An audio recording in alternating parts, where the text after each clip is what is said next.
Hi hello welcome to news site Telugu channel. This is Paritala Murthy.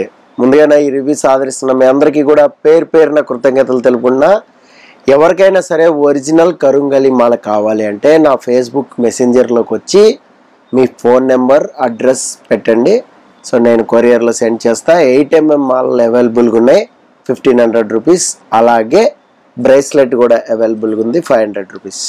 So original కరుంగలి మాల, ఎటువంటి సందేహం వద్దు, వేసుకోండి, మంచిది. డైరెక్ట్గా పాయింట్లోకి వెళ్ళిపోదాం. శ్రీజకి అన్యాయం జరిగిందా, ఫెయిర్ ఆర్ అన్ఫెయిర్ అని ఒక గంటన్నర లైవ్, ఒక 2 గంటలు అనుకోండి, 2 గంటల లైవ్ అనేది నడిపాం. చాలామంది అభిప్రాయపడ్డది ఏంటి అంటే, పంపించేయడం ఫెయిర్ అండి, బట్ ఎలిమినేషన్ చేసిన ప్రాసెస్ ఏదైతే ఉందో అది కొద్దిగా అన్ఫెయిర్. అంటే వైల్డ్ కార్డ్స్ ద్వారా వాళ్ళ ఓటింగ్ ద్వారా పంపించడం అనేది అన్ఫెయిర్గా అనిపించింది అనేది పాయింట్. ఎస్, నేను కూడా అదే చెప్తా, స్ట్రైట్గా పాయింట్ చెప్పేస్తా. ఇంకా చాలా డిస్కస్ చేసుకుందాం, ఇందులో చాలా పాయింట్లు ఉంటాయి, లాస్ట్ వరకు చూడండి ఈ వీడియోని. ఫస్ట్ ఏంటి అంటే, Sreeja first 2 weeks 3 weeks Priya ఉన్నంత వరకు కూడా అసలు ఏంటమ్మా తుత్తు అంటాం అన్నప్పుడే కడుపు నిండిపోయింది. మనం కానీ వీడియో పెట్టాం, నాగార్జున గారు తోలు తీసారు అసలు, అయినా కూడా మారలేదని. బట్ ఆఫ్టర్ ప్రియా ఎలిమినేషన్ చాలా చేంజెస్ వచ్చాయి. గేమ్ని అర్థం చేసుకుంది, ఎవరు ఎక్కడ ఫేవరెటిజం చూపిస్తున్నారో వాళ్ళనే పాయింట్అవుట్ చేసింది. ఈవెన్ ఎవరున్నా సరే, సంజన ఉన్నా, భరణి ఉన్నా, తనుజ ఉన్నా, దివ్య ఉన్నా ప్రశ్నించింది. సో దివ్య ఎప్పుడైతే ఎంటర్ అయ్యి భరణికి దగ్గర అవుతుందో శ్రీజకు అర్థమైపోయింది భరణి గ్రాఫ్ హైలో ఉందని. కానీ అర్థం చేసుకోవాల్సింది ఏంటంటే, ఆ బాండింగ్ ఏదైతే ఉందో అది భరణి గ్రాఫ్ని డౌన్ చేస్తుందని. సో ఇలాగా డీకోడింగ్ చేయడం వల్ల లోపలుండి హౌస్ లోపల గేమ్ దెబ్బ కొట్టేస్తుంది, అది మనందరికీ తెలుసు.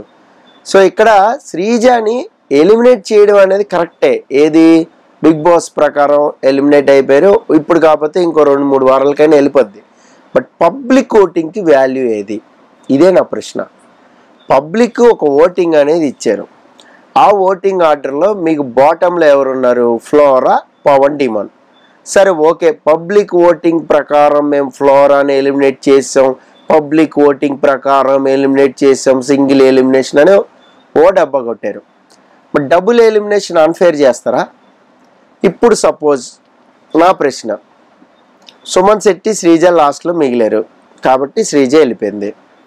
అదే మీకు సంజన, రీతు వీళ్ళు మిగిలింటే ఏం చేసేవాళ్ళు, పవన్ డిమాన్. సరే పవన్ డిమాన్కి లీస్ట్ ఓటింగ్ పక్కన పెడదాం. సంజన కానీ రీతు కానీ మిగిలిండి, సంజన ఎలాగో పాపం టాస్క్లో పర్ఫామ్ చేయలేదు కాబట్టి, అంటే అంత బాగా ఆడలేదు కాబట్టి, సంజన పోస్టర్స్ అతికిచ్చింది కాబట్టి బచాయించింది. ఇఫ్ ఇన్ కేస్ ఉండి వైల్డ్ కార్డ్ వాళ్ళు సంజనాని పంపించేసి ఉంటే పరిస్థితి ఏంటి? అంటే ఒక మంచి ప్లేయరు టాప్కి వెళ్ళింది, మనం చూసాం 2 వారాల్లో గ్రాఫ్ అలాగే వెళ్ళింది, టాప్ నెంబర్ 1లో ఉంది సంజన. మరి టాప్ నెంబర్ 1లో ఉన్న సంజనాని మీరు డబుల్ ఎలిమినేషన్ అని పంపించేస్తారా? ఇది అన్ఫేరే కదా. మీకు సీన్ అర్థమైంది కదా. ఎలిమినేట్ చేయడం ఫేరా అన్ఫేరా అని మనం మాట్లాడేసుకుంటున్నాం, అయిపోయింది. But what is the process ఏదైతే ఉందో అది అన్ఫేర్ అని నేను చెప్తున్నా, అంతేగాని అందరిలాగా ఏదో మనం మాట్లాడేమో అది ఇది కాదు. అన్ఫేర్ ఎక్కడ అనిపించింది అంటే, ఈ సిచ్యువేషన్ అన్ఫేర్ అనేది అనిపించింది. అంటే వైల్డ్ కార్డ్ వాళ్ళు ఎవరైతే ఎక్కువ మెజారిటీ ఓటింగ్ వేస్తే వాళ్ళు గెలిచారు, వాళ్ళు ఉన్నారు గోల్డ్ స్టార్ తీసుకుని, లేని వాళ్ళు బయటకు వెళ్ళిపోయారు. సో ఇంకా next whatever Bigg Boss మళ్ళీ ఎలిమినేట్ అయిపోవాలని రీఎంట్రీ కూడా పెట్టే ఛాన్సులు ఉంటాయి, అది మనకు తెలుసు. వేరే విధంగా అయినా శ్రీజని మళ్ళీ హౌస్లోకి పంపుతారా, లేదంటే ఓటింగ్ పెడతారా, పబ్లిక్ ఓటింగ్ ఎవరు వెళ్ళాలని, అప్పుడు మనం ఎవరికి ఓటేస్తే వాళ్ళు రీఎంట్రీ ఇస్తారా, వాట్ ఎవర్. లేదా ఇప్పుడు వచ్చిన వాళ్ళని స్వాప్ సిస్టమ్ చేస్తారా, ఏదైనా ట్విస్ట్ ఇస్తారా అంటే ఇంక ఇచ్చి వేస్ట్. 5 వారాలు అయిపోయింది, పాప అగ్ని పరీక్ష నుంచి ఎదుర్కొంటూ ఒక రిథంలోని వచ్చి హౌస్లోకి వచ్చి గేమ్ ఆడాలని ఒక డెస్పరేట్గా ఒక టాస్క్లో 100% ఇద్దామని ప్రయత్నించింది. గెలిచిందా గెలవలేదా పక్కన పెడదాం, బట్ ఆ నోరా వీపుకి తెచ్చేమంటారు కదా, ఆ నోరు అనేదే ఆమెకి ప్రాబ్లం అయిపోయింది.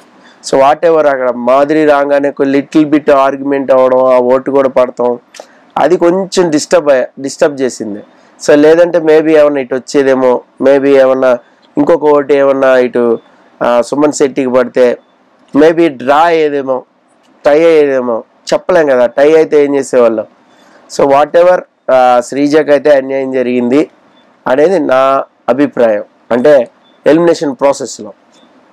నెక్స్ట్ ఫ్లోరాకి అన్యాయం జరగలేదా? ఫ్లోరాకి కూడా ఒక రకంగా అన్యాయం జరిగినట్టే. ఫ్లోరాకి ఎక్కడ అన్యాయం జరిగిందంటే, వాట్ ఎవర్ రీతు లీస్ట్లో ఉంది. యాక్చువల్గా మనకు తెలుసు హౌస్ మేట్స్ డీకోడ్ చేస్తారు. ఎప్పుడు ఎవిక్టెడ్ అని ఇద్దరికి వచ్చిందో హౌస్ మేట్స్ డీకోడ్ ఏం చేస్తారు, మరి రీతు లీస్ట్లో ఉంది, రీతు వెళ్ళిపోయే ఛాన్స్ ఉంటుందని. సో వాళ్ళు ఎవరైనా వీక్ కంటెస్టెంట్ అని వాళ్ళు అనుకుంటే మనం ఈ వారం వెళ్ళిపోతామని కొంత బిగ్ బాస్ హౌస్లో ఉన్న వాళ్ళకి అర్థమైపోతూ ఉంటుంది, అమ్మ ఈ వారం డేంజర్ నేనే అని. సో అలాంటి వాళ్ళు ఏదో ఒక కారణం చెప్పి రీతుని ఇప్పుడు నామినేట్ చేస్తారు. ఎందుకు అంటే రీతుకి లీస్ట్ ఓటింగ్ అని జరిగిందని ఈ సినారియోని బట్టి అర్థం చేసుకుంటారు ఫ్లోరా రీతు ఉన్నప్పుడు. ఇక్కడ ఇద్దరికి యాక్చువల్గా ఫస్ట్లో పడలేదు వాళ్ళిద్దరికి, సంజనాకి కానీ రీతుకి కానీ. ఆ తర్వాత ఫ్రెండ్స్ అయిపోయారు. ఆ తర్వాత రీతు ఫ్లోరా గేమ్ అనేది సో మెల్లగా ఇంప్రూవ్ అవుతూ వెళ్తుంది. ఎప్పుడు సంజనాతోనే జెల్ అవుతుంది, మిగతా వాళ్ళతో లేదు అని మనం చాలాసార్లు చెప్పుకున్నాం. సో వాట్ ఎవర్ ఏదైనా రీజన్ అయినా ఫ్లోరాకు కూడా అన్యాయం జరిగింది. ఎందుకు అంటే నామినేషన్స్లో హౌస్ మేట్స్ ఎవరైతే సాటర్డే ఆ ఫోటోని క్రష్ చేసేది ఉంటుంది కదా, ఆ క్రష్ చేయడంలో అందరూ ఫ్లోరాకి ఓటేయడం, అక్కడ సుమన్ శెట్టిని కాపాడారు, ఫ్లోరాకి ఓటేశారు. సో ఫ్లోరాకి ఓటేయడం వల్ల ఆ బ్లాక్ స్టార్ అనేది ఏదైతే ఉందో దాని నుంచి పాపం ఆమెకి 2 వారాలు డైరెక్ట్ నామినేషన్ ఇచ్చాడు బిగ్ బాస్. ఇది ఓటింగ్లో లిస్ట్ ఉంటే ఒక కంటెస్టెంట్కి ఇప్పుడు సపోజ్ పెట్టారు, అక్కడ ఆపేయచ్చు కదా, పెద్ద ప్రాబ్లం ఏం లేదు. 2 వారాలు డైరెక్ట్ నామినేషన్ అనేది కూడా అన్యాయమే. ఇది బిగ్ బాస్ తీసుకున్న కాలే. సో సార్ లాస్ట్ సీజన్స్లో జరగలేదా, అంతకుముందు జరగలేదా అంటే జరిగాయి. ఇప్పుడు మనం సీజన్ 2 తీసుకుంటే గీతామాధురి సీక్రెట్ టాస్క్ ఆడి గెలిచి సీజన్ మొత్తం నామినేట్ చేసింది సోషల్. అది వేరే విషయం. ఒక లాడి గెలుచుకుని దానికంటూ ఒక పవర్ వచ్చి చేసి, ఇది అలా కాదు కదా. హౌస్ మేట్స్ నిర్ణయం వీకెండ్ ఆడేది. ఇప్పుడు వీకెండ్ చాలా ఆడతారు, దోష ఎవరు నిర్దోష ఎవరు చెప్పు, లేదంటే వీళ్ళ హీరో ఎవరు వీళ్ళని ఎవరు చెప్పు, వీళ్ళ రాజు ఎవడు సేవకుడు ఎవడు చెప్పు, ఇట్లా ఆడుతూనే ఉంటారు. కిరీటం ఎవరికి ఇస్తావు, మొల్ల కిరీటం ఎవరికి ఇస్తావు, బ్లాక్ బ్యాడ్జ్ ఎవరికి ఇస్తావు, లేదంటే బ్లాక్ రోజ్ ఎవరికి ఇస్తావు, అలాగ అనుకునే పాపం హౌస్ మేట్స్ వేసారు. కానీ 2 వారాలు వాళ్ళు డైరెక్ట్ నామినేట్ అవుతారని ముందే మీరు చెప్తే హౌస్ మేట్ డెసిషన్ మారిద్ది. సో అదే నేను చెప్పేది అనాలిసిస్లో ఎప్పుడు కూడా. సో ఫ్లోరాకి కూడా బోత్ వీక్స్ నామినేట్ అవ్వడం, డేంజర్ జోన్లోకి రావడం, ఇదంతా కూడా బిగ్ బాస్ ఏమైనా మాస్టర్ ప్లాన్ వేసి కావాలని ఫ్లోరాని రీతుని ఎవిక్షన్లో పెట్టి అక్కడ వరకు తీసుకుని వెళ్ళి నువ్వు డేంజర్ జోన్లో ఉన్నావు రీతు అని చెప్పడమేనా? అలాగే భరణి తనూజ మధ్యలో వాట్ ఎవర్ జరిగిందో అది కూడా తనూజకి మాత్రమే చూపించి సాటర్డే ఎపిసోడ్లో. సో చూసుకో జాగ్రత్తగా, నువ్వు ఎక్కువ కళ్యాణ్ వైపు ఎక్కువ వాటి సైడ్ ఉన్నావు, ఇటు సైడ్ ఉండాలి, నువ్వు భరణి సైడ్ ఏమైనా హింటా. సో ఇలాంటివి ఉంటాయి. నా ఒక్కదానికే కాదు కదా సార్, నాకు సార్ చెప్పింది అందరికీ చెప్పారు కదా అంటే అవునమ్మా అందరికీ చెప్పాను. ఇక ఎక్కువ ఆర్గ్యూ చేస్తే ఎక్కువ ఏడ్చేద్ది ఎపిసోడ్ అంతా అదే అయిపోద్ది అనుకున్నారో ఏమో కానీ. సో అది పక్కన పెడదాం. అది వైల్డ్ కార్డ్ ఎంట్రీస్ గురించి నేను సపరేట్ వీడియో చేశాను. చాలా అంటే చాలా బెస్ట్ అనాలిసిస్ ఉంటుంది, అది కూడా చూడండి మీరు. నెక్స్ట్ ఫ్లోరా హౌస్ మేట్స్ వల్లే అయితే వెళ్ళిపోయింది. నాకైతే ఆ 2 వీక్స్ నామినేషన్ అనేది అది కూడా అన్ఫేర్ అని అనిపించింది.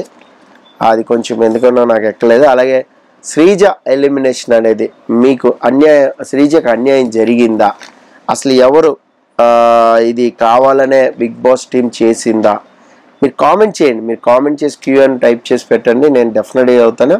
అలాగే శ్రీజ ఎలిమినేషన్ అయిపోయిన తర్వాత మళ్ళీ ఎవరైతే ఎలిమినేషన్లో ఉన్నారో వాళ్ళందరికీ ఒక ఓటింగ్ పెట్టి మేబీ ఏమన్నా రీఎంట్రీ ఇచ్చే ఛాన్స్ ఉందా అనేది కూడా మనం వెయిట్ అండ్ సీ. ఎందుకంటే అప్పుడే మనం బిగ్ బాస్ షో అవ్వలేదు, 5 వారాలు అయిందేవో, ఇంకా 10 వారాలు ఉంది కాబట్టి.